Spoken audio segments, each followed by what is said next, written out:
नमस्कार। आज हम लोग बात करेंगे जीएसटी रिफॉर्म के बारे में। 15 अगस्त को प्रधानमंत्री नरेंद्र मोदी ने जीएसटी में सुधारों की बात को कहा था कि इसमें सुधार किया जाएगा।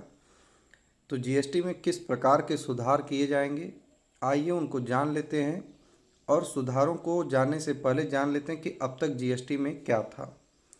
तो जीएसटी 1 जुलाई 2017 को भारत में लागू किया गया था। यह एक प्रकार का इनडायरेक्ट टैक्स है, अप्रत्यक्ष कर है, अर्थात यह सीधे जनता से वसूला जाता है।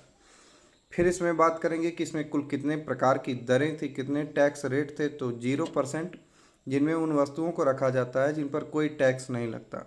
फिर 5%, 12%, 18% और 28%, इन्हीं स्लैब में वस्तुओं को रखा जाता था ताकि क्या हो सके, टैक्स इसी हिसाब से लगाया जाए।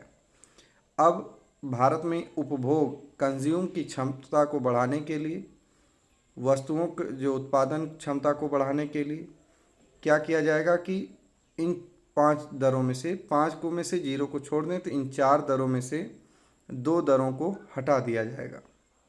और इसका निर्णय केंद्र सरकार ने एक प्रस्ताव भेजा था, जिसे ग्रुप ऑफ मिनिस्टर की एक बैठक हुई थी, जिसमें सम्राट चौधरी बिहार के उप मुख्यमंत्री, उन्होंने इसकी अध्यक्षता किया था। उसमें यह निर्णय लिया गया कि 12% और 28%, 12% और 28% की जो दरें हैं उनको ख़त्म कर दिया जाएगा तथा 5% और 18% दरों को लागू रखा जाएगा। अर्थात अब केवल 2 ही दरें पाई जाएंगी, 5% और 18%। 0% तो उसी में रहेगा जिसमें किसी वस्तु पर कोई टैक्स नहीं लगता है, उसको 0% पे लगते हैं। चलिए ठीक है, तो आप समझ गए कि क्या सुधार होगा। 12% वाली स्लैब को और 28% वाली स्लैब को पूरी तरह से ख़त्म कर दिया जाएगा। इसका लाभ क्या होगा, इससे वस्तुएं सस्ती होंगी। जिन वस्तुओं को 28% में रखा गया है, यदि उन्हें 18% में रखा जाएगा, सीधे सीधे उस पर टैक्स 10% कम हो जाएगा।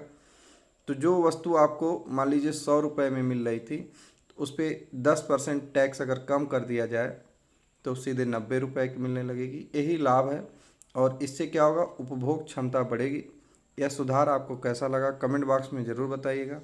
और कमेंट बॉक्स में आप ज़रूर लिखिए कि जीएसटी संविधान के किस अनुच्छेद में इसका उल्लेख किया गया है। चलिए भाई, वीडियो कैसी लगी कमेंट बॉक्स में ज़रूर बताइएगा। मिलते हैं अगली वीडियो में, तब तक के लिए जय हिंद, जय भारत।